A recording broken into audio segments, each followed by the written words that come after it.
There is a backup one that I will ask if I can use because usually it keeps on fluctuating. Did you break it? If she needs to speak. There is two extra ones. Aren't you the tech person to change the settings or no? Sorry? Aren't you able to change the settings Settings for what? for the?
If she had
It's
Good evening, everyone. I'd like to call this meeting to order. Before we begin with the prayer, are there any memorials this evening? Okay. Seeing none, I will pass it over to Rebecca for prayer. In the name of the Father, and of the Son, and of the Holy Spirit. Heavenly Father, we ask for the guidance of the Holy Spirit as we begin this meeting. Grant us wisdom in our decisions, patience in our discussions, and charity in all we do. Help us to serve faithfully, following the example of Jesus, and to keep the well-being of every student at the center of our work. We ask this through Christ our Lord. Amen. In the name of the Father, and of the Son, and of the Holy Spirit. Thank you. Moving on to the territorial acknowledgement. We would like to begin by acknowledging that the land on which we gather today is the land traditionally cared for by the Haudenosaunee, Anishinaabe, and Chantanon people. We also acknowledge the enduring presence and deep traditional knowledge, laws, and philosophies of the Indigenous people with whom we share this land today. Now moving to item 1.3, approval of the agenda. Can I get a mover of that motion, please? Trustee Sikora, and seconded by Trustee Weiler. Do we have consensus? Okay, thank you very much. Declaration of pecuniary interest. Is there any from the current meeting or from a previous meeting? Okay, seeing none. Moving to item 1.5, items for action. Items for action arising from the triple in-camera meeting of Monday, March 23rd regarding HRS matters. Can I get a mover of that motion, please? Trustee Sikora and Trustee Doherty Masters. Do we have consensus? Okay, thank you very much. Moving to item 3.1, approval of the Board of Trustee minutes for March 23rd, 2023. Actually, yeah, can I get a mover of that motion for the Board of Trustee minutes? Trustee Weiler and Trustee Francis. Do we have consensus? Okay, thank you very much. Moving on then to advice from the CEO, extended day update. 5.1. Through you, Madam Chair, I'd like to invite Rhonda Roy, our manager of Extended Day, up to the podium to walk us through our Extended Day update.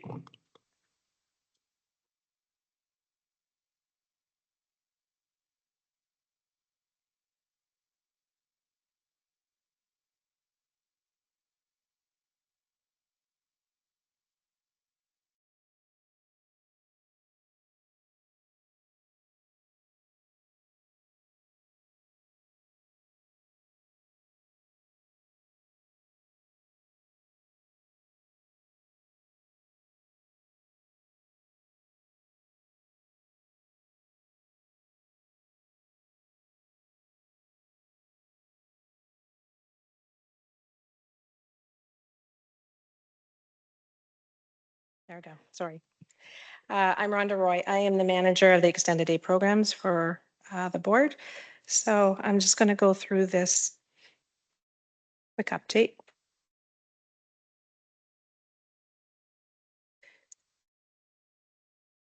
Sorry. Oh, you can't see that. Okay, sorry. So in 2025, we made a number of changes. You'll probably remember. We increased fees. We implemented a registration fee. We also moved to replace the educational assistants in our programs with what's called early childhood assistance. So we had educational assistants, and there's a new profession that is now recognized by the colleges of Ontario called an early childhood assistant. So they're basically trained in the same way that an early childhood educator is, but it's basically half the program. So we moved to replace the educational assistants with early childhood assistants to sort of respond to the changes in the field. We switched to having non-perishable snacks available for students as needed. where previously we had a catered menu. And then finally, we combined operating locations for break periods. So in most cases, we combined at least 2 schools, and it just made better use of staff resources.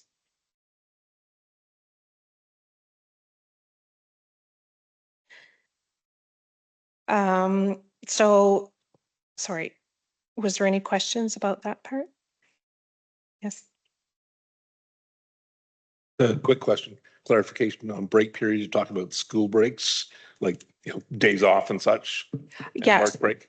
So the break periods would be Christmas break and March break, sorry. Yeah, just to clarify.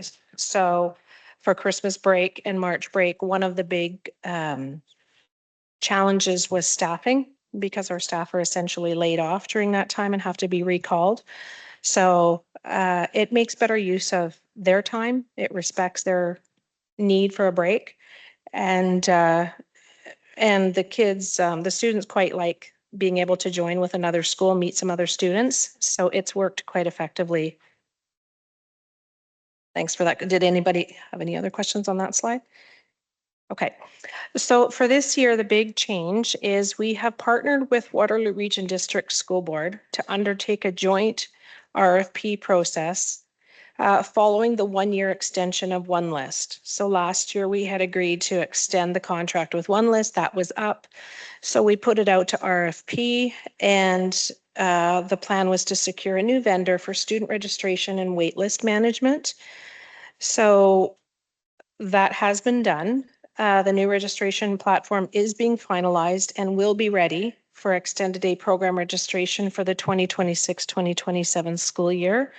And we're set to open registration on May 19th. A detailed communication for the community is going to be going out through our communications department in conjunction with the public board as well, with registration information, program updates in advance of that opening of registration.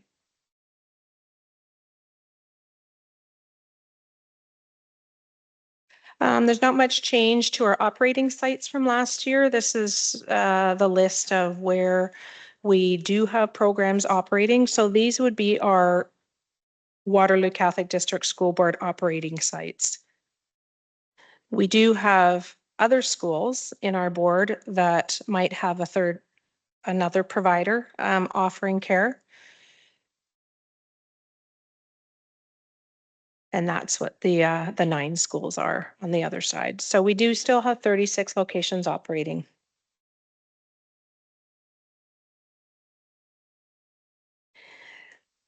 And then for the fee structure for this year, we are still offering CWELC to our children that are 3.8 to the end of SK.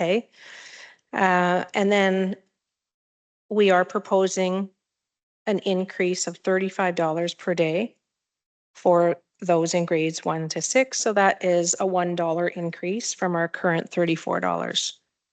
Based on the finance team's best estimate, this is to help offset future costs and to prepare for anticipated salary increases through the upcoming collective bargaining.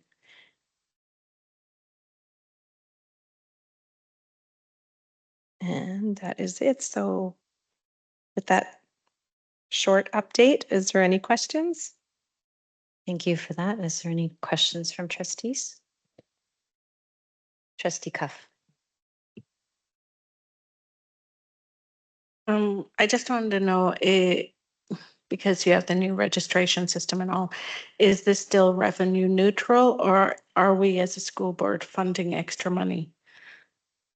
No, our goal is always to be revenue neutral. So Laura might be able to expand depending on the detail that you want, but basically it definitely is revenue neutral, and the costs associated with the new vendor would be sustained by the parent fees that we receive. Yep.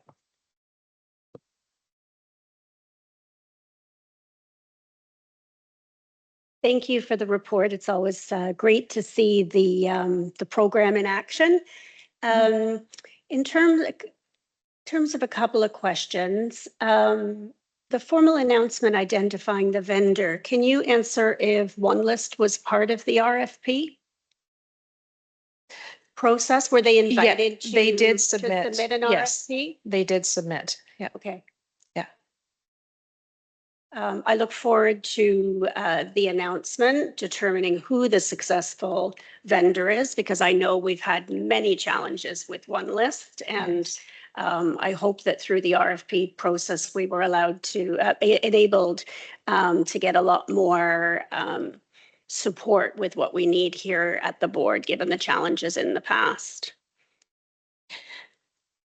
Can I just clarify while you're mentioning that? Just for those of you that might live in the community and access One List, and I don't want to get off topic, but One List still does exist in our community, and you will still hear One List mentioned because the region of Waterloo, all licensed childcare providers are still using One List for their waitlist management.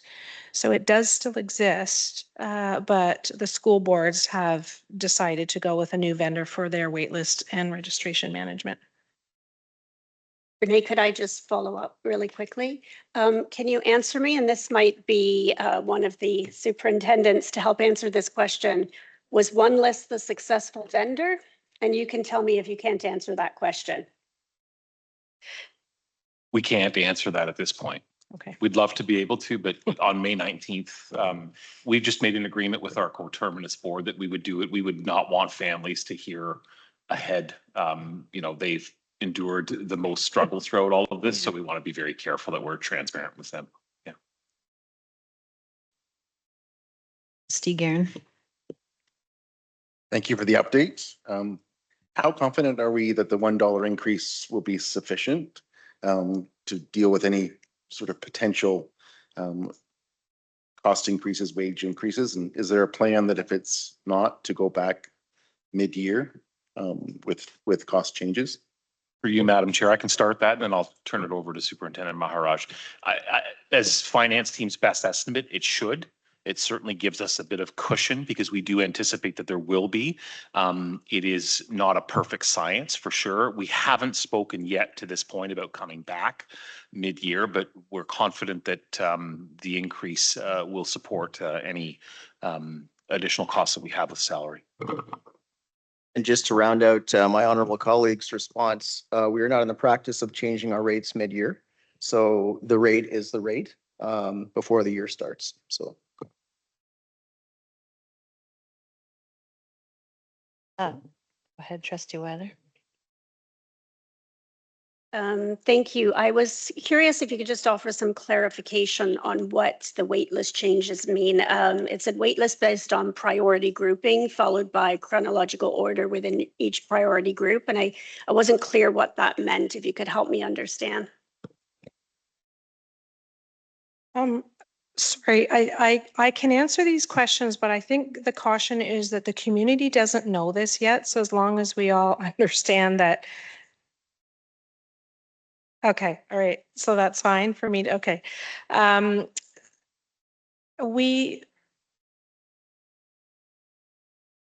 Okay.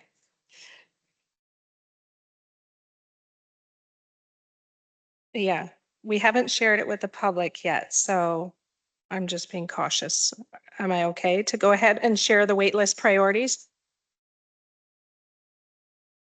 It is in the report, you're right. So sorry, I'm just double checking. Waitlist Okay. based on priority grouping followed Right. by chronological order. So I just wanted more clarification on what that is.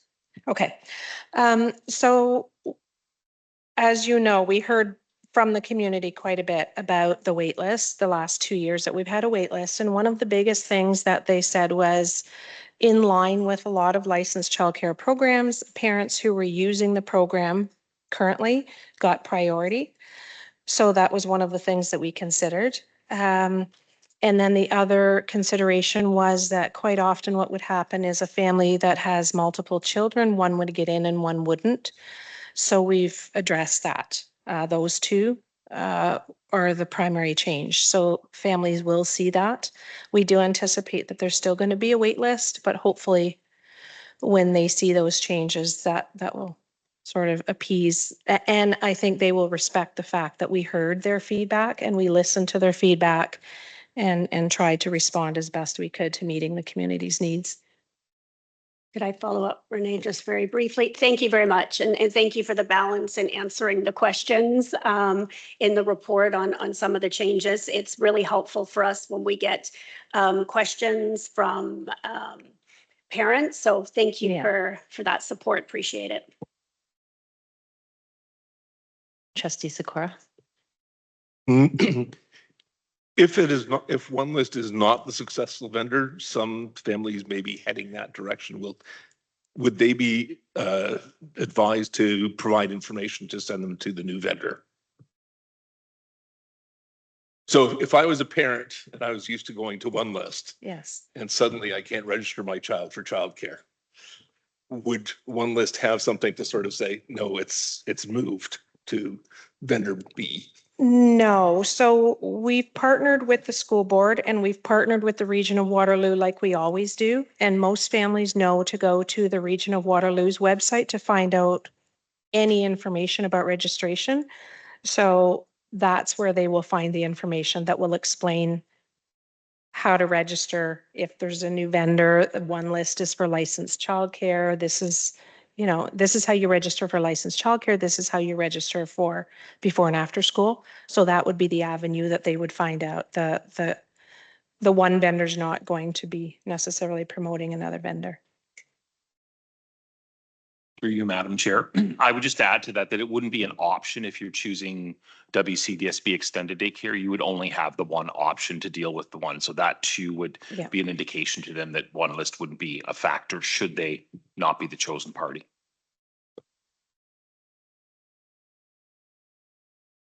If there are no other questions from trustees, I do have one. It's somewhat related to comment Trustee Weiler made that we saw last year a number of complaints, right? Like my child registration got missed, chaos at the time of registering and some very stressed out parents. What is the communication plan this year to make sure that we can have a more seamless integrations? I guess it's just a question in case it is a new vendor. Well, I guess whether or not it is, what's the process to make it more smooth this year? I guess is my question. Yeah, I mean, there's some changes in the system. We have been assured that the capacity is quite large to process applications, so those glitches won't happen. The other thing that I can say is that both of our boards have been testing the changes and the improvements for weeks now.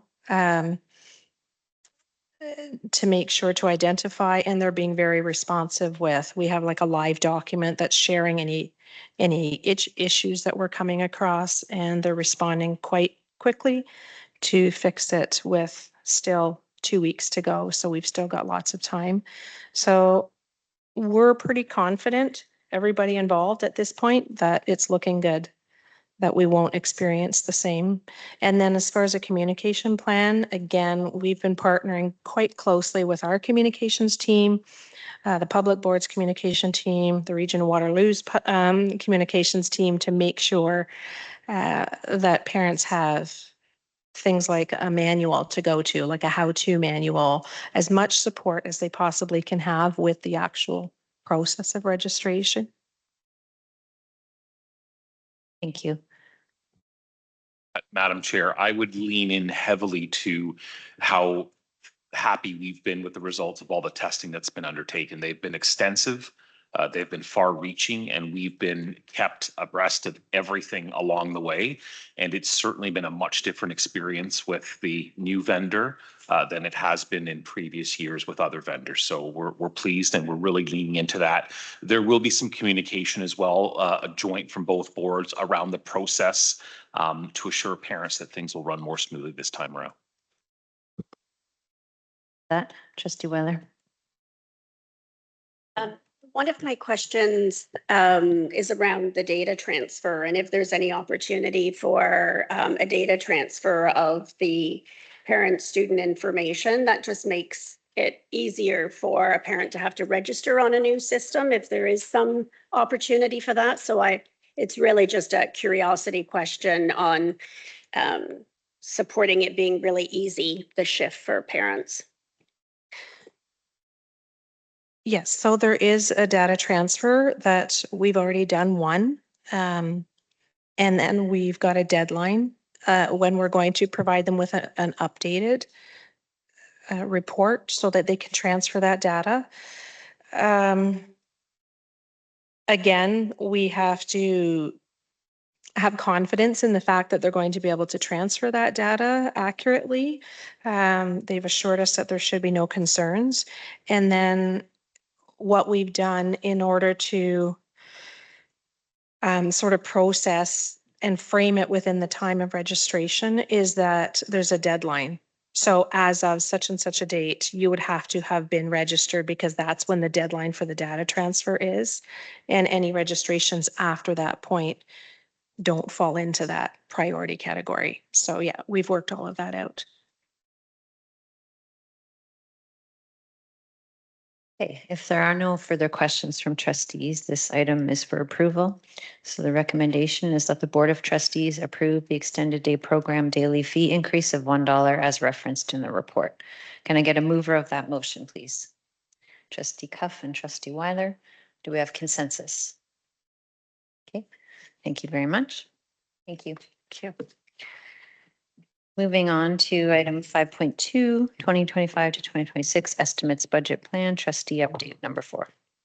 Thank you, Madam Chair. So making her way to the front is our favorite Senior Manager of Financial Services, Laura Isaac, fresh out of the country of, I think, Mexico or something. It's her first day back. She's very excited and she'd like everyone to know about her travel plans. So Laura is going to provide a brief update on our budget preparation process and what the next steps are be. Thank you. Thanks for that, Sheesh. There isn't much to update at this point, unfortunately. We do have a bit, but the ministry still hasn't released any information on the estimates, when they plan to release it or what any changes are going to be outside of the planning memo that we got a couple of months ago. So we're still kind of waiting for their information, what's to come. So we don't have the announcement yet, but the enrollment committees completed their work and the budget advisory committee convened at the beginning of April.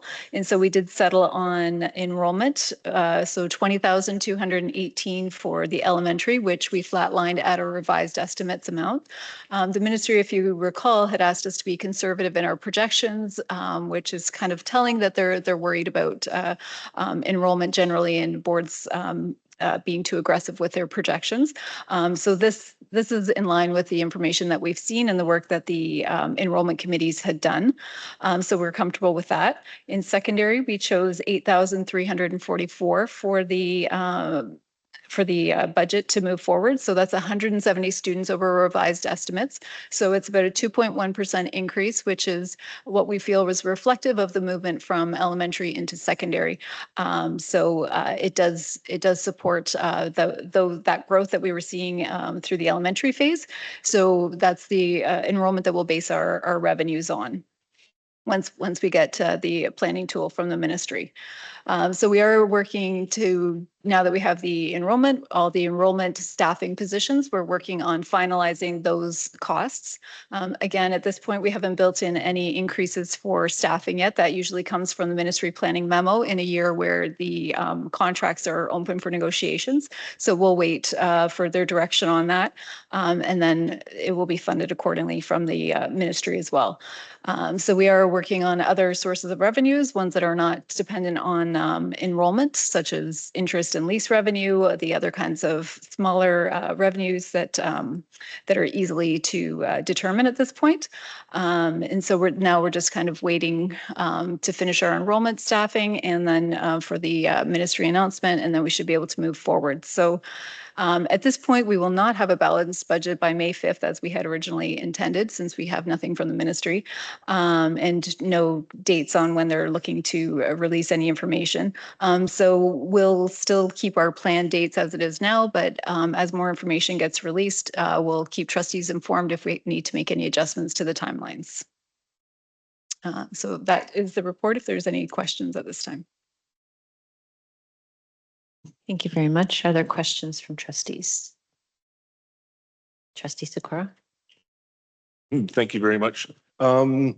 So I understand why we can't get it by May 5th, but we do project still a balanced budget overall if our projections are correct. That is always our goal, of course. So that's what we will work towards for sure. Not knowing what's in the ministry's pocket at this point, though, is it's hard to tell. Are there any other questions from trustees? Okay, seeing none, thank you very much. Moving on then to item 5.3, Director's Report.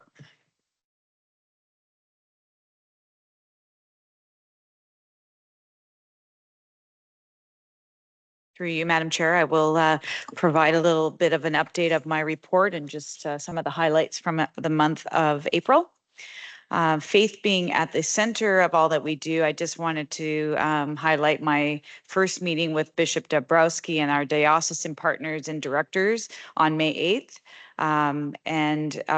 It was my first opportunity to meet with him directly, and it was an honor to share the momentum underway at Waterloo Catholic, including our enrollment situation and growth that we've had, our new schools, capital projects, the vision of our MYSP, and our pastoral plan. Bishop Dabrowski expressed his genuine enthusiasm, and we're looking forward to deepening that relationship and partnership with him and the diocese. He has accepted invitations to come to our board. So that is really exciting, and we're looking forward to welcoming him. His first visit, I believe, is coming up during Catholic Education Week, and he'll be visiting the 30th anniversary of St. Matthew's. That he'll be there for the Mass for that. Our parish school collaboration, our large scale event, took place last Tuesday, April 21st, where we had all of our clergy from our deanery here and all of our administrators, our senior team together. And it was designed to strengthen the relationship between home, school, and parish. And it was just a wonderful afternoon together. The vibe in the room was excellent. The conversations were really earnest and genuine. People sharing really how they felt about the parish, the school.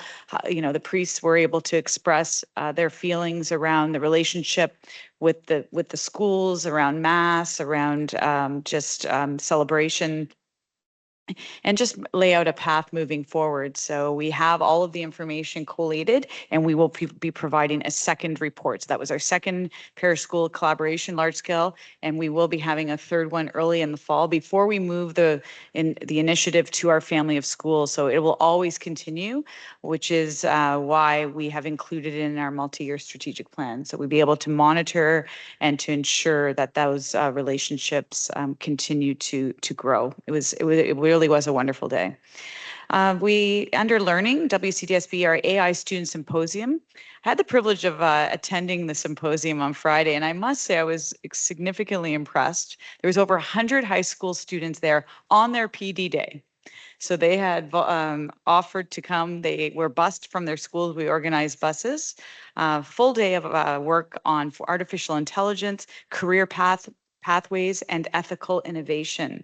The keynote was by Dr. Nancy Nelson, who opened the day, followed by other concurrent workshops spanning prompt engineering and generative AI ethics, and healthcare and skilled trades and student-led innovation. So I had the opportunity of moderating the symposium, the panel discussion with an incredible group of innovative people from across our region.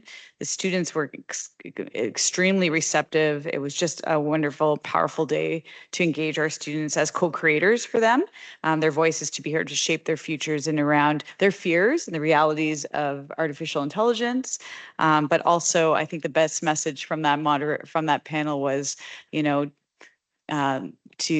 to use your brain and never stop using your brain, and don't let artificial intelligence replace the brain. So it was really, really wonderful and really well attended. So impressive. I thank Superintendent Merkel and her team for putting that wonderful day together. For mathematics and literacy, April marked a significant milestone in our literacy and numeracy work. In mathematics, 90% of grade 3 and 91% of grade 6 students completed the mock EQAO assessment. and more than 65 math lead teachers completed a 6-session series on high impact math instruction. Math coaches launched cycle 3 of their embedded coaching at our priority schools. And in literacy, junior literacy lead teachers participated throughout April in a full day professional learning focused on gap closing strategies and supports for multi-language learners, building confidence and delivering accommodations that strengthen vocabulary, writing, productive language across our classrooms. Those are just a couple of highlights. There was many more things that had happened that are fulsome in the report. Under serving, April brought several meaningful milestones in our student services and special education work. Our deaf and hard of hearing itinerant team delivered an in-case hearing awareness workshop to prepare students for an incoming classmate with hearing loss, teaching basic ASL and fostering empathy and understanding of inclusive practices. On April 16th, our hearing itinerant teacher presented on assistive technology on bridging school-home learning through accessible practices. So much work happening there and lots of PD happening, specifically to around supporting students impacted by fetal alcohol syndrome disorder. And we had a navigator that also has been able to connect families and students to these programs and an upcoming community transition fair. April was a rich month for community engagement as well. I had meetings with Mayor Joe Nowak of Wellesley, Mayor Susan Foxton of North Dumfries. We all attended, many of the trustees in the room. I was grateful to attend the 37th annual mayor's dinner that was a wonderful opportunity to come together as a community, and also Mayor Sandy Shawn's Maple Syrup Festival breakfast in Waterloo. And we also had our senior staff and trustees at the Waterloo State of the City address by Mayor Dorothy McCabe as well. So just signaling really positive relationships, commitment to that engagement and contributing partner in our regional communities, which is incredibly important. And under belonging, our Talk and Treat Black Student Voice event. So on March 31st, we brought together students from across our system to share their experiences and speak about the value of affinity groups and support of their grad coaches. So this was just a great opportunity for our staff to attend as well. We do it once a month here at the board office. Students come and just talk about their experiences in our schools so that senior staff and staff across the board office come down and listen and engage with the students and talk about how their experiences are in the schools. It just really offers that opportunity to affirm why representation, safe, affirming spaces matter across our system. And our staff recognition and retirement celebration was on April 23rd. So we held a system-wide event. Thank you all for attending that event. And we were able to recognize those significant contributions of many staff across our system. It's leadership responsibility, I think, to have these types of events, and our people are the heart of our system and the reason why our students experiencing the learning, belonging, and faith formation the way that they do. So we certainly were grateful to be able to celebrate them. And that is the end of my report. Madam Chair, if there's any questions. Thank you. Thank you very much. Are there questions from trustees? Okay, seeing none. Thank you very much. Thank you. Moving on to the student trustee report. Good evening, everyone. I hope you're well. This month, there was a lot of faith-based and Easter celebrations as it was the month of Easter. Schools such as St. David's and Resurrection hosted events, including a passion play and Easter liturgy to bring students closer to their faith and celebrate the holiday as a school community. I like to say that this month has Easter and has three of my favorite things: a long weekend, a super long weekend, and growing closer to my own faith. There's a lot of mental health and wellness initiatives, like at St. Benedict's and St. David's.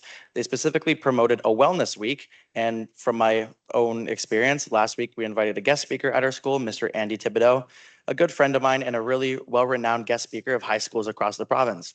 At St. David's, they had initiatives like friendship bracelets, chalk and student engagement posts, spreading wellness, and there was also therapy dogs in the St. Benedict's library, something that we look forward to every year. Lots of school spirit and student engagement activities. There was events like a Spirit Week at St. Benedict's and St. Mary's with events like karaoke, themed Civies Days, and games that encourage students to express themselves and create amazing, long-lasting high school memories. Some of my favorite things. Also at St. Mary's and St. Benedict's, there is a secret staff spirit week where staff dress up in a certain way of each day of the week and students have to guess what's going on. Today at St. Benedict's, it was Jersey Day, and at St. Mary's, I believe it was a Decades Day. So some fun ways for the staff to get back in style and dress up. Finally, for some fundraising and leadership initiatives, the Talk of Monsignor Doyle recently has been the Relay for Life project. Just browsing through their Instagram, if you're tapped into that, you can see that it's a really big thing over there. And it's super exciting to see what they're doing and bringing the school together to support cancer research, raise funds for charities like Habitat for Humanity at Resurrection and St. David, and overall just encourage student leadership through campaigns and school-wide participation. Right now is also our campaign week for co-presidents. So we will have a brand new student senate next year, led by Rashid and Braden, our new student trustees, and two co-presidents will be elected each school. And by talking through the co-presidents, it looks like there's some promising candidates coming up. So that's very exciting. For our event, the Elementary Student Leadership Conference, it was supposed to be last Friday, but unfortunately it was canceled. This was due to a lack of student engagement and participation. We set a number as a Senate for a minimum of 60 participants from students. Unfortunately, we were unable to hit that mark, and therefore we had to cancel the event due to insufficient registration. It was a good learning experience for all of us, and we hope that we can pass down all necessary materials and things to next year's Senate so that we can get ESLC back on the track and have some fun for next year. For Osta ACO, Rebecca and I and the incoming trustees are headed to the Osta ACO AGM, something that is very exciting, and we attended it last year, and it's good to make some new connections with incoming and outgoing trustees, and Rebecca and I can send Rashid and Braden off with a little farewell and best of luck into their journey as student trustee. Thank you very much. Are there questions from trustees? Okay, not seeing any. Thank you very much. Moving on then to 8.1 OCSTA communications. I would just highlight that we got the agenda today, the updated agenda with some information for the upcoming trustee conference, which is in a few days. So that to me was sort of the key to highlight. Moving to 8.2, Chair of the Board report. I've included that in your package. Many of the things were already shared by Director Verano. I enjoyed the pancake flipping contest as something different to try. Yeah, and the mayor's dinner for sure, and the staff recognition. Are there any questions from trustees? Okay, thank you very much. Moving on to board policy review. So the first one, 10.1.1, board policy 2015, ownership linkage. I have reviewed this policy and I do find us in compliance. I do not feel there's a need to review the policy. So I guess I will move that we're in compliance. Is there a seconder for that? Trustee Weiler, do we have consensus? Okay, thank you very much. 10.1.2, Board Policy 2016, Trustee Meeting Attendance. That was assigned to Trustee Sikora. Thank you, Madam Chair. I have reviewed this policy. I know the ministry is actually putting greater attendance on, especially student attendance, unfortunately, or fortunately, and I think also they may have their eyes on trustee attendance. I've reviewed the policy and I do believe we are in compliance. However, I did take a broader look at across our bylaws and other policies. And I'm going to be sending something to governance where I think we need to be looking at trustee attendance.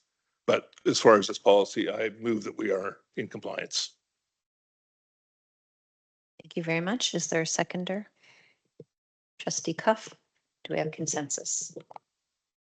Okay, thank you very much. Moving to board policy 10.1.3, board policy 2005, monitoring CEO performance. This was assigned to Trustee Weiler.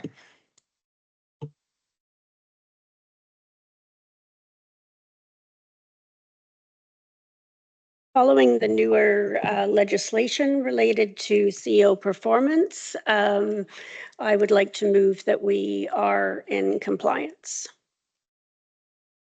Okay, is there a seconder?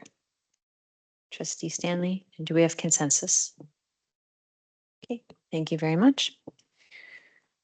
Okay, I don't recommend that, I don't think we need to send this to governance. okay. Thank you very much. Moving to 11.1.1, Board Policy 4004, Treatment of Staff.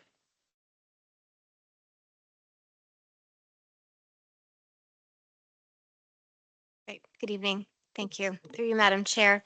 I am going to do my best not to read this report to you, but tonight I bring to you Policy Treatment of Staff 4004. This is for decision-making and monitoring. In terms of the alignment to the MYSP, it falls under the belonging group, and with regard to creating a safe, welcoming environment that reflects our diversity. The first policy statement is that the CEO shall not cause or allow conditions, procedures, actions, decisions that are unsafe, unhealthy, unclear, or arbitrarily inequitable. And so the interpretation on this is that the CEO takes positive actions to strive for a work environment that's safe and healthy, where there's clear and transparent direction and reasoned and just decisions are made in the best interests of student, staff, and our communities. What I will point out in this report is something that is different that has been added since the last time we reviewed this report.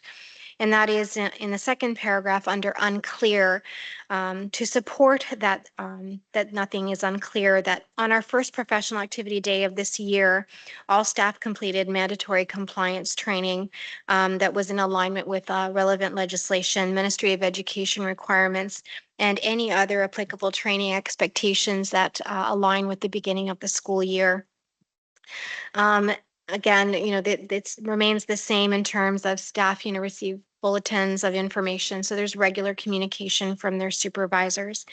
And so we believe that together with the board's administrative procedures, their reporting structures and consistent communication practices, that these all provide clear, transparent, and accessible direction to staff, and that the board does not allow or cause conditions, procedures, actions, or decisions that are unclear. With regard to unsafe and unhealthy, scroll down here. Again, we have an internal responsibility system. We have a health and safety unit that is comprised of 2 positions right now. So we have a health and safety supervisor and a health and safety specialist. And they take care of all things health and safety. So whether it's physical safety aspects, psychological safety aspects, those kinds of things. I think what's of interest to you, perhaps in this report, is that with regard to our overall health and safety performance, as we're still in the current year, as of March 31st, we had 3,307 workplace safety incidents reported since September 1st.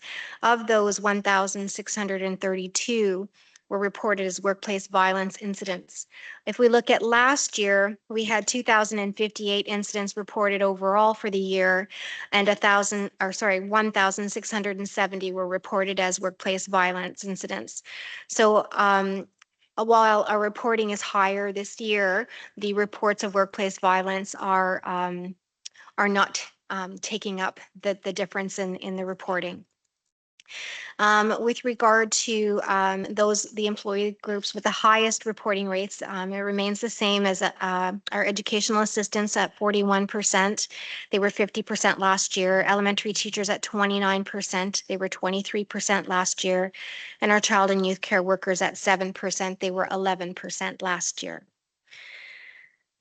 The next section gives you a breakdown of our WSIB claims.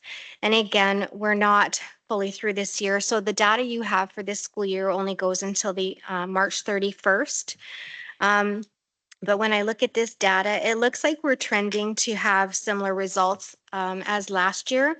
I think the good news is that we haven't surpassed our WSIB claims for this year. So that leaves us still room, unfortunately, to receive more, but hoping that we won't hit the same levels that we had last year, obviously.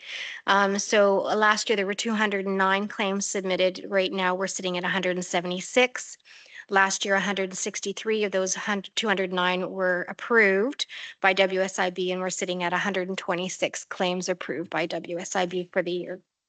And again, you can see a breakdown as to which groups comprise the totality of these claims.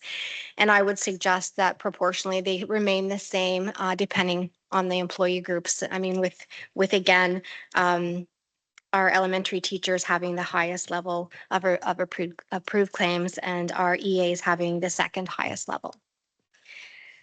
With regard to our lost frequency rate, last year we were at 5.04 per 100 employees.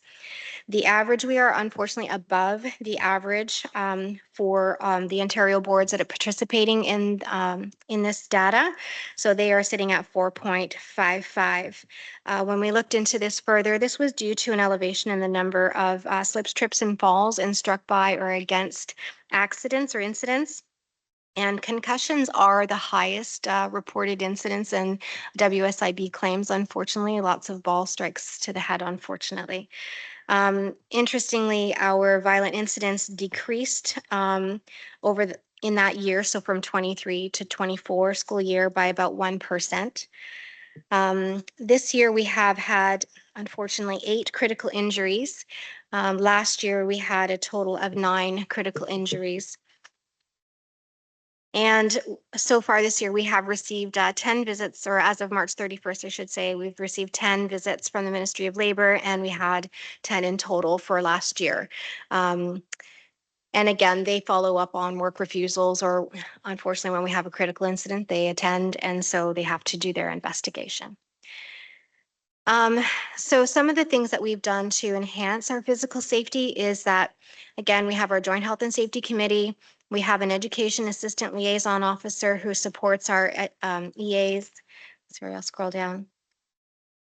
But the other thing we have done this year we've implemented some proactive and inclusive strategies to support self-regulation in the early years.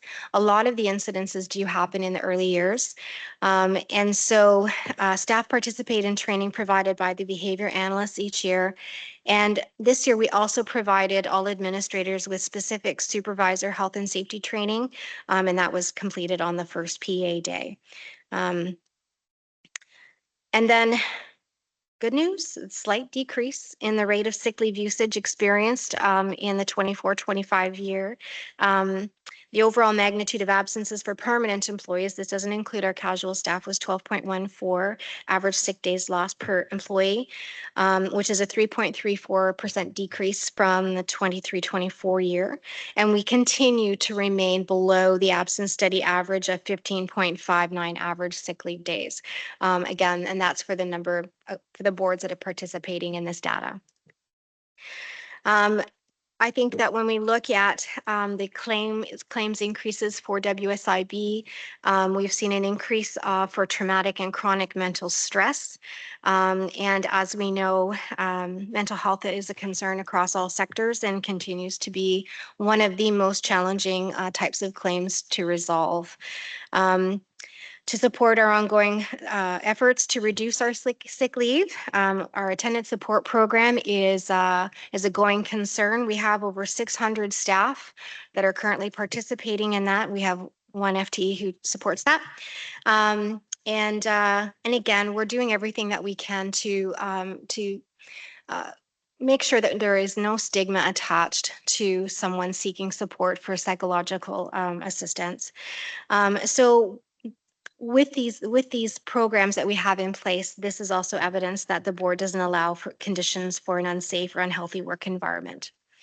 Arbitrarily inequitable Again, we have collective agreements, so, we make decisions and we do not ever intentionally breach those terms and conditions. And so we have processes that we follow. And so again, that is evidence that we do not have decision-making practices that are arbitrarily inequitable. The next provision is the CEO shall not cause conditions to exist that adversely impact on staff morale and performance. And we interpret this policy provision to mean that the CEO takes positive actions to strive for a positive work environment that supports employees in the performance of their duties. So again, we do our surveys. So we have our Guarding Minds at Work survey. We did the workforce census survey this year. We also have our MYSP survey. And that's how we gather the information to let us know how our staff are doing. Each month, our Total Abilities Management team, so the TAM team, they promote free sessions through our Employee and Family Assistance Program to support staff in a variety of things, challenges that they may be occurring in their lives. And those sessions are, again, free to staff should they decide that they'd like to take advantage of those. But in order to continue to build the staff morale, the director visits all of our sites and engages with our employees. We continue to do everything that we possibly can to make sure that we are bringing in the appropriate levels of staff in our schools. We continue to collaborate with the teachers' unions and again, work on enhancements to allow us getting more occasional teachers, qualified teachers into the schools. We collaborate with our educational institutions to enhance our recruitment efforts. We have ongoing meetings with employee groups through the Collaborative Professionalism Committee. It's an opportunity for them to share concerns and then for us to brainstorm ideas. Again, we have all the censuses or censi, I guess, and then we had the launch of the WCDSB CARES recognition program this fall. With regard, so that's for staff morale. With regard to staff performance, we have a variety of measures that while we don't have staff performance reviews, some of these other things, the MDI, student success surveys, those kinds of things help us know how well our staff are doing, and the fact that our scores continue to improve, that we do have positive results on these things, that is an indicator that we are not doing anything that will adversely impact on staff performance. And then all the other things I said previously indicates that we would not adversely impact staff morale.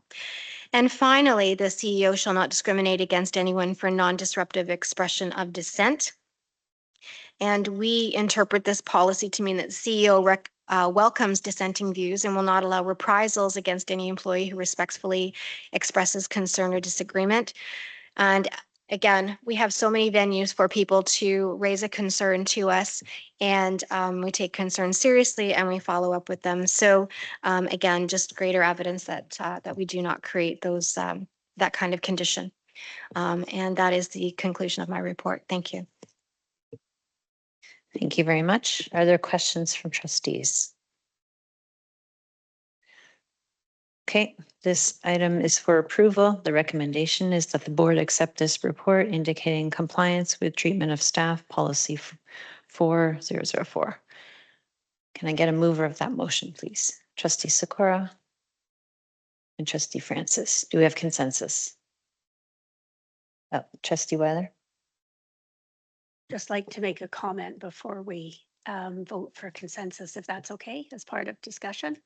Now that it's been moved on the table, is that okay? Is that a question?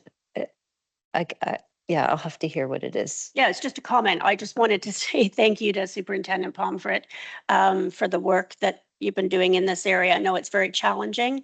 Obviously, throughout the report, there have been several progress areas. I know it's an issue that you're not facing alone. We're not facing alone at this board. It is throughout the province. And many of our resolutions at the upcoming OCSTA conference will focus on continuing to get the board additional support in this area. Okay, thank you. I would suggest if you have any further comments in the other areas that you'd raise that when we do the comments or questions for trustees. So do we have consensus on this? Yes. Okay, thank you very much.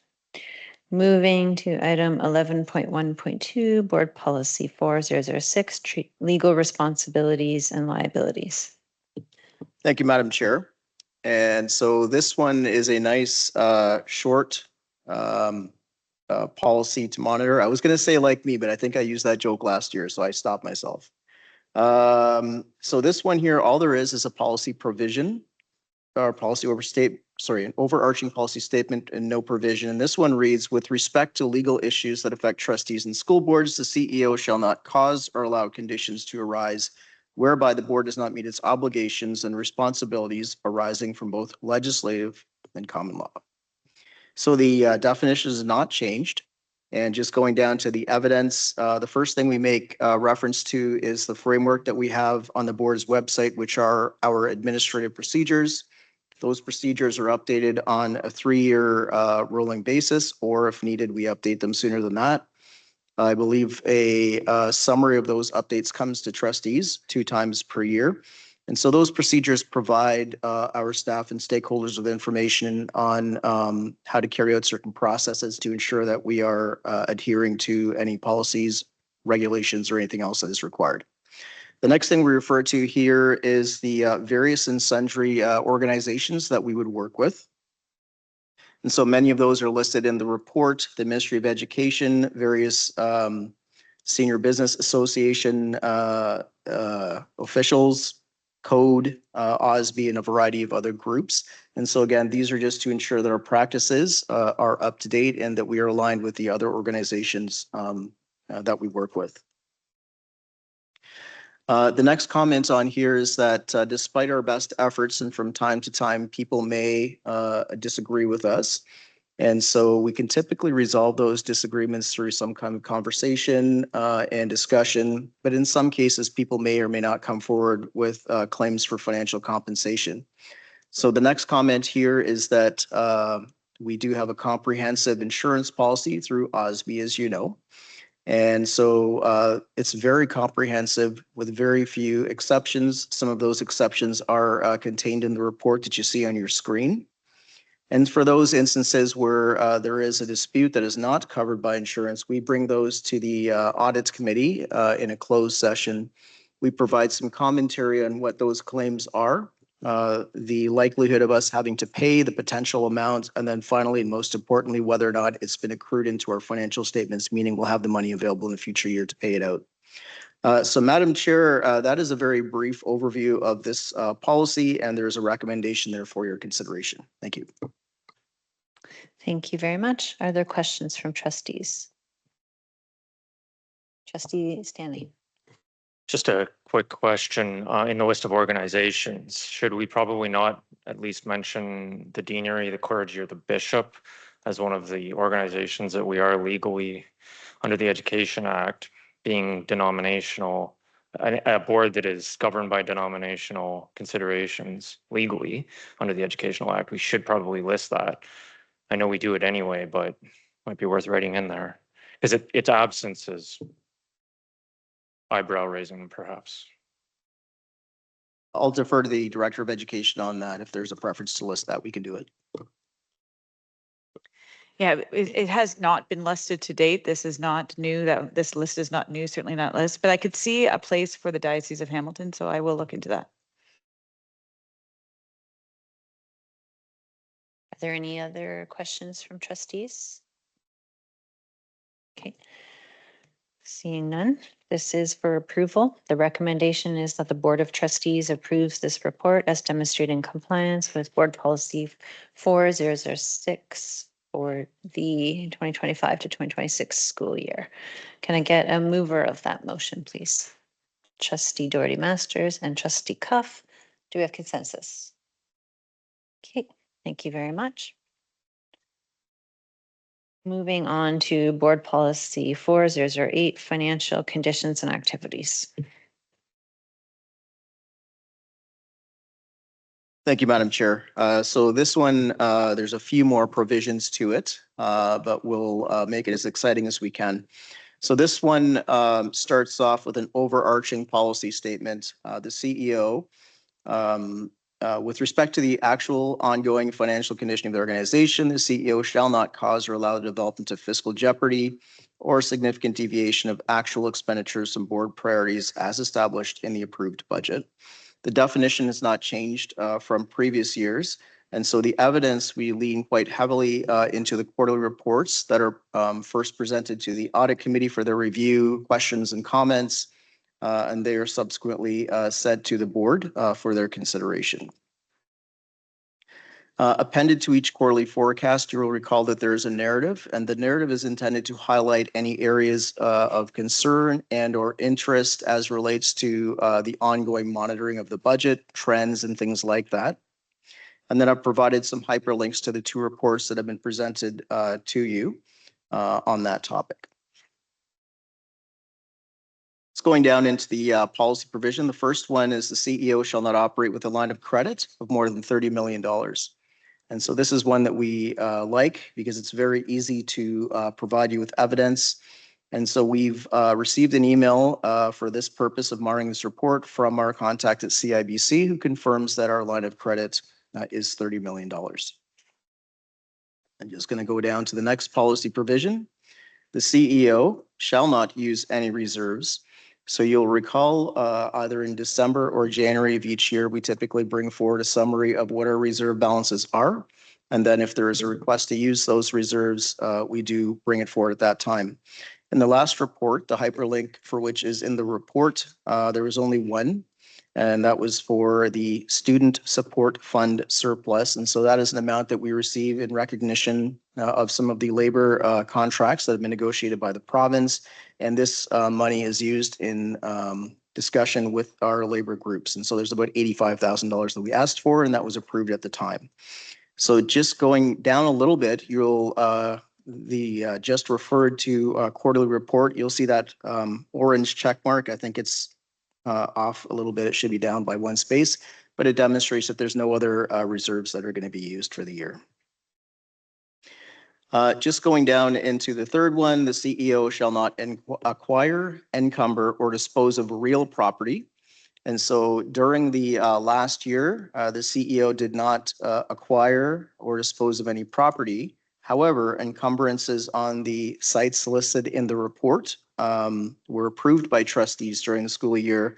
And again, these were in relation to hydro poles. I think there was a bus lay-by for one of them. They're in relation to construction projects that we would like to undertake. And so the various utilities and municipalities have asked for easements to help us move forward with those. Number 4, the CEO shall not enter into any financial or professional services agreements over 5 years unless they contain provisions for vendor performance, as well as an ability to exit the contract as a result of poor performance and where there is no conflict of interest with any staff members. And so what we've done here in the evidence is we've provided a very concise list of any contracts negotiated since the last monitoring report.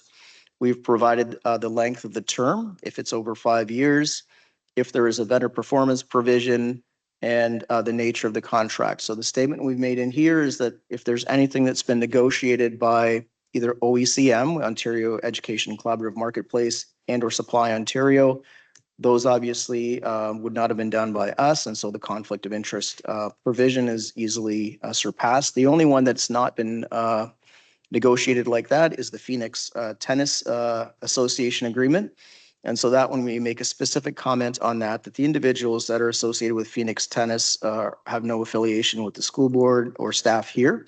There is a performance provision within that contract, as well as an ability for the school board to exit should that not work out as we think it should.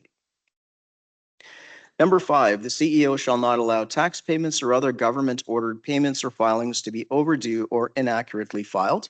So in scope are the items that are highlighted in salmon on the screen. So those are the payroll taxes as well as our HST. And so what I've done is I've cheated a little bit and I've gone right on to the federal government, our website, our portal to CRA, and just done a screenshot. And what I'd like you to look at here is there's a line in the middle right above that blue button that says proceed to pay. It says outstanding returns, no. And so we're up to date in terms of all our submissions. There is an amount due of $492, and that is related to a prior year T4 adjustment. There's always going to be things that are going to be adjusted, and there's amounts due and receivable from, and so that's just an ongoing balance, but there's no amounts otherwise due to the government. Number 6, the CEO shall not allow debts to be unpaid beyond a reasonable period of time or in such a way as to jeopardize the organization's ability to receive trade credit, damage its creditworthiness, or diminish its reputation in the trades or the community. This one here is a little harder to provide some good evidence for. And so in the alternative, we provide a bit of a negative confirmation that we're not aware of anyone disputing our payment provisions. We've had no issues obtaining credit in the community from vendors. And so this one we think we're good on. Number 7, the CEO shall not receive, process, or disperse funds under controls which are insufficient to meet the board-appointed auditor standards. So you will recall that our external auditor is Grant Thornton. And so as part of Grant Thornton's work, when they're doing the external audit, is they provide 2 things. The first thing is they provide commentary on any findings they will have come up with during their audit. And so they didn't provide any commentary on any issues related to funds management, so that's good. The other part, which is more public, is there is an audit opinion, and I provided a link to that if you're interested. The audit opinion is what we call a nice clean audit opinion. So again, that's a bit of a confirmation from them. So going down to number 8, the CEO shall not allow unregulated access to funds in any part of the system. So in this one, while these are all very much related, this one we focus on the purchasing procedures, APO 006, more particularly segregation of duties and approval authority. And also the signing authority is AP, which indicates who can sign which contracts, and there's levels of authority, et cetera, in there. So those 2 documents combined with our AP on school generated funds, which we're going to talk about shortly, provide overall regulation of access to funds in our system. Number 9, the CEO shall not enter into any grant or contract arrangement unless it is consistent with Catholic faith and values. And so the definition has not changed. And so here, just like the previous one in terms of obtaining credit in the community, it's a bit of a negative confirmation. So we're not aware of any contract that does not align with the board's values or Catholic faith. However, there are always contracts being presented to us. And so we will use administrative procedures. We'll lean on the MYSP as important decision filters. We also work with those same entities that we spoke about earlier in the report to have a bit of a second eye on it, because generally people are doing the same things and they would have the same concerns about any contracts. Just going down to the final policy provision, I believe is number 10. The CEO shall not permit fundraising or sponsorship activities without appropriate accounting procedures and ethical standards in place. And so I referenced previously APB 004, school generated funds, which if you've had a moment to look through is a very comprehensive and thorough administrative procedure on everything people would know about how to keep and safeguard those funds that are raised for students and student events.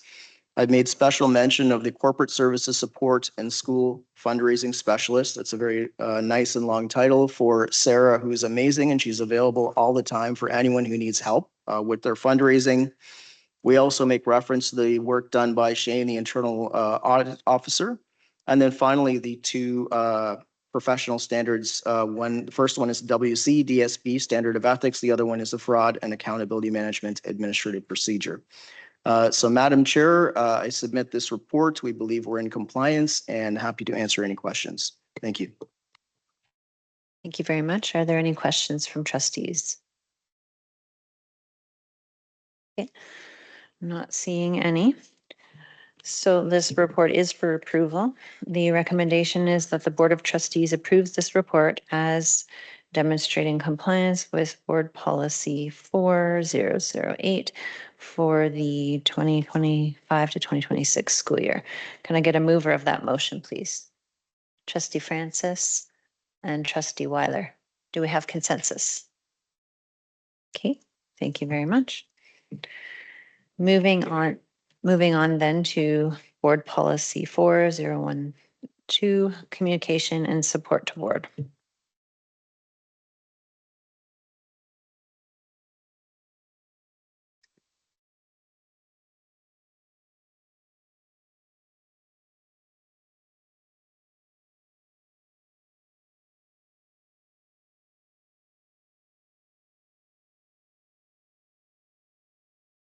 Apologies, I'm having difficulties sharing my screen. So I just turn your attention to the report in your package on monitoring report policy 4012. This is communication and support to the board.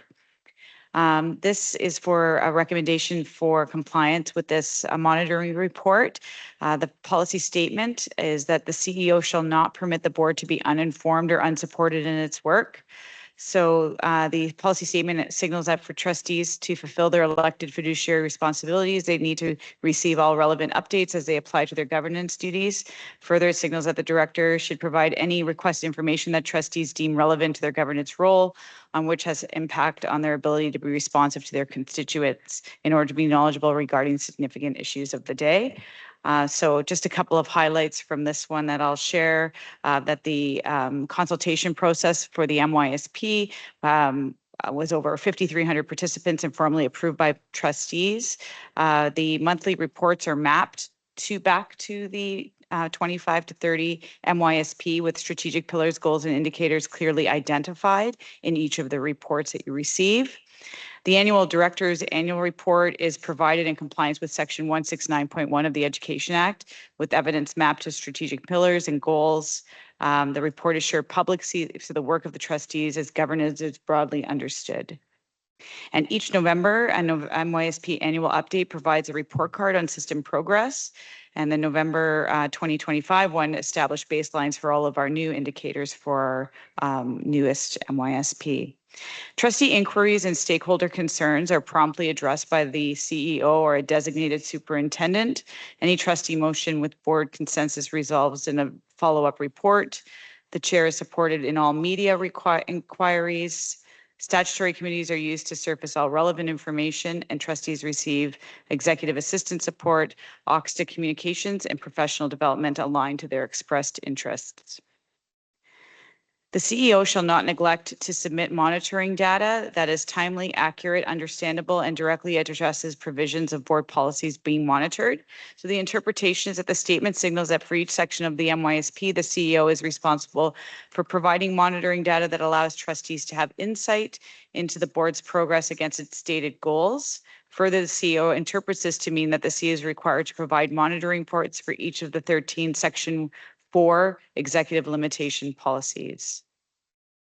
So monitoring reports are provided in 3 formats: the November report card, the December director's annual report, and the regular board reports that identify relevant goals and include the mapped metrics. Section 4 executive limitation policy monitoring reports are brought forward through the year for the plan governance committee with embedded evidence demonstrating that adherence. And our monitoring strategy, including the 24 indicators and 18 operational goals.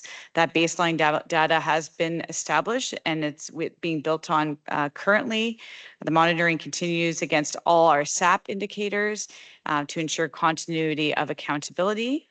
And the dashboard is very close to being published and will provide trustees with ongoing, accessible, data-informed insight. And any exceptions to policy are brought to the board in public session or in camera as appropriate. The CEO shall not let the board be unaware of relevant trends, adverse media coverage, threatened or pending lawsuits, or material external and internal changes. So the interpretation is a statement signals that the CEO should be in regular communication with trustees so that there is no possibility they will be unaware of a significant or adverse event or negative outcome which the board may experience, particularly any connected to their fiduciary or governance responsibilities. So the director provides proactive communication on any matter likely to garner media attention or that of general interest or concern, including lawsuits, budget matters, and material staffing or operational changes. Trustees receive all relevant media stories in which WCDSB is mentioned or profiled in a timely manner. And the CEO or designate responds to media inquiries and ensures the chair is supported in providing media statements. The CEO shall not deny the board access to range or relevant perspectives, including staff and external viewpoints needed for fully informed board decisions. So this is information just around, again, the MYSP built through engagement, through stakeholder engagement groups, and the annual survey on MYSP awareness and inclusion is being implemented, targeting year-over-year increases. Multiple system surveys inform board reports and decisions, including the budgets, facilities, school climate, student transition surveys, guarding minds at work, et cetera. WCSB has invested in Alchemer to gather stakeholder feedback with AODA compliance, translation supports, and real-time reporting. Each MYSP goal is monitored through multiple indicators using both quantitative and qualitative measures and drawing on perspectives from students, from staff, and the broader community. And advisory committees, external partnerships, and community engagement events continue to inform board decisions and elevate student and community voice directly to system leadership. So that, Madam Chair, is the end of the monitoring report, and this is for decision. Thank you very much. Are there any questions from trustees? Not seeing any. Oh, sorry, trustee Guerin. Thank you for the report. It's not so much a question as a comment and maybe a suggestion, but I find that as a trustee, we often get an abundance of information rather than maybe sort of highlighting where there's a particular risk or where something specific has changed. And I wonder if the director would consider sort of having a template where sort of the top 3 risks or top 3 highlighted items would be the beginning of reports that we received. So do you mean, sorry, just to clarify, when you say abundance of information, do you mean through these reports in their board meetings, or do you mean through email communications? Or both? Probably both, but specifically around their board meetings. So Okay. So around the board meetings, certain board reports are required, as you know, with the monitoring reports that are required. Others are for information. So we provide information based on things.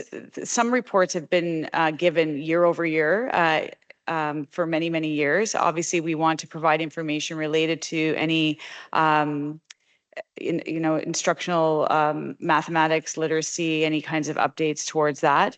We have offered to provide some information in consent. That way information is still delivered to trustees, yet it is not presented on at board meetings. So that is something we can certainly take into consideration going forward. We can look at that again to see which items we prefer. Because again, it's not necessarily needed for us to be presenting all of the reports. It has been done, and so therefore sometimes we just continue with things that we are used to, but we are certainly able to put many of those items into consent, so you still receive the information. In terms of important, crucial items, we will continue to communicate those as necessary. Yeah.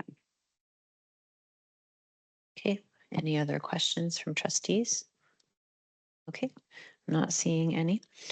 And this item is for approval. So the recommendation is that the board accept this report indicating compliance with policy 4012, communication and support to the board. Can I get a mover of that motion, please? Trustee Stanley and trustee Sikora. Do we have consensus? Okay, thank you very much. Okay, moving right along here. I'll move to item 13, announcements, and you can see we've got quite a few.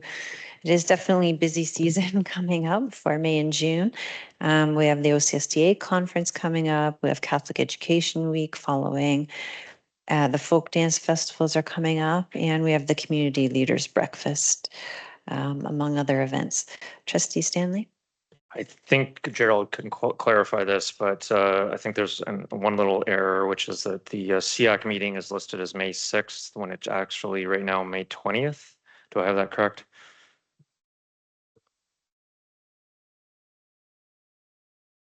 Through you, Madam Chair. Yes, I know that we were trying to We had 2 dates scheduled, waiting on budget, and I think we did schedule the later date because in talking with finance, we were going to push it back. So you are correct, trustee Stanley. That'll be good too, because we have a very busy week, that Catholic Education Week. So I wouldn't be able to attend an event if we had SIAC that day otherwise. So thank you. Thank you for pointing that out. We can get that corrected, Stephanie, for our purposes going forward. Okay. All right.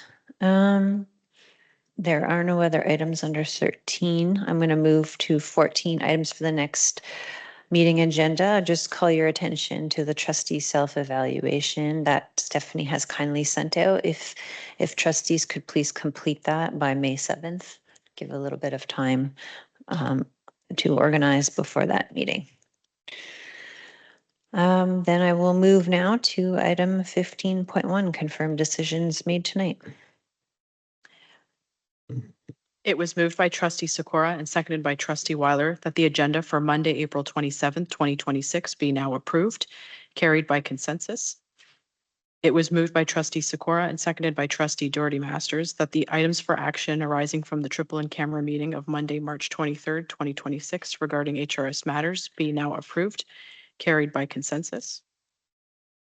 It was moved by trustee Weiler and seconded by trustee Francis that the consent agenda, Board of Trustees, and the recommendations contained therein be now approved, carried by consensus. It was moved by trustee Cuff and seconded by trustee Weiler that the Board of Trustees approve the extended day program daily fee increase of $1 as referenced in the report, carried by consensus. It was moved by trustee Kraft and seconded by trustee Weiler that the Board of Trustees reviewed board policy 2015 ownership linkage and find that the board is in compliance, carried by consensus. It was moved by trustee Sikora and seconded by trustee Cuff that the Board of Trustees reviewed board policy 2016, trustee meeting attendance, electronic and in person, and find that the board is in compliance, carried by consensus. It was moved by trustee Weiler and seconded by trustee Stanley that the Board of Trustees reviewed board policy 3005, monitoring and CEO performance, and find that the board is in compliance, carried by consensus. It was moved by trustee Sikora and seconded by trustee Francis that the board accept this report indicating compliance with board policy 4004, treatment of staff, carried by consensus. It was moved by trustee Doherty Masters and seconded by trustee Weiler that the board accept this report indicating compliance with board policy 4006, legal responsibilities and liabilities for the 2025-2026 school year, carried by consensus. It was moved by trustee Francis and seconded by trustee Weiler that the board accept this report indicating compliance with board policy 4008, financial conditions and activities for the 2025-2026 school year, carried by consensus. It was moved by trustee Stanley and seconded by trustee Sikora that the board accept this report indicating compliance with board policy 4012, communication and support to the board, carried by consensus. Thank you. Thank you very much. We will move then to our closing prayer. O risen Lord, you've entrusted us with the responsibility to help form a new generation of disciples and apostles through the gift of our Catholic schools. As disciples of Christ, may we educate and nurture hope in all learners to realize their full potential to transform God's world. May our Catholic schools truly be at the heart of the community, fostering success for each by providing a place for all. May we and all whom we lead be discerning believers formed in the Catholic faith community, effective communicators, reflective and creative thinkers, self-directed, responsible lifelong learners, collaborative contributors, caring family members, and responsible citizens. Grant us the wisdom of your Spirit so that we may always be faithful to our responsibilities. We make this prayer through Christ our Lord. Amen. Okay, and now a motion to adjourn. Can I get a motion for that, please? Trustee Cuff and trustee Francis, do we have consensus? Okay, thank you very much.